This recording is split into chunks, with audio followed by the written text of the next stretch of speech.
તો દ્વારકાના અરબી સમુદ્રમાં ભારે કરંટ જોવા મળ્યો છે। ગોમતી નદીમાં 15 થી 20 ફૂટ ઊંચા મોજા ઉછળ્યા। ઊંચા મોજા સાથે દરિયામાં ભારે કરંટ દેખાયો। ગોમતી ઘાટ પર સહેલાણીઓનો જમાવડો પણ જોવા મળ્યો। દ્વારકા નગરપાલિકાના ફાયર જવાન, સિક્યુરિટી ગાર્ડ ત્યાં તૈનાત કરાયા છે।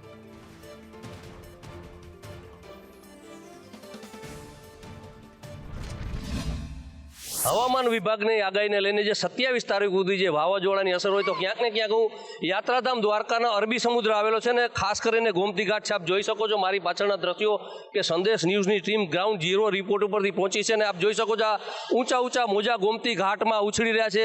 સહેલાણીઓ પણ આ નજરાનો અદ્ભુત જોવા ઉમટી પડ્યા છે ને પોલીસ બંદોબસ્ત પણ છે કે કોઈ અને જે દ્વારકા નગરપાલિકા છે તેમના જે રેસ્ક્યુ ટીમ છે એ પણ તૈનાત છે કેમ કે કોઈને જાનહાનિ ન થાય। સાયક્લોન જે વાવાઝોડાની અસરોને ક્યાંક ને ક્યાંક જે અરબી સમુદ્રમાં જે છે ઊંચા મોજા ઉછળતા હોય ને ગોમતી ઘાટમાં પણ 15 થી 20 ફૂટ ઊંચા મોજા ઉછળ્યા છે। તો હાલમાં જે દ્વારકામાં સહેલાણીઓ છે એમને ખબર નથી હોતી ને ક્યાંક ને ક્યાંક તંત્ર દ્વારા ચુસ્ત બંદોબસ્ત સાથે હાલમાં જે લોકોને તૈનાત કરી દેવાના છે, સિક્યુરિટી ગાર્ડ સહિત અને સહેલાણીઓ પણ ભરપૂર માત્રામાં જે આ મોજા ઉછળે છે એમનો આનંદ લઈ રહ્યા છે।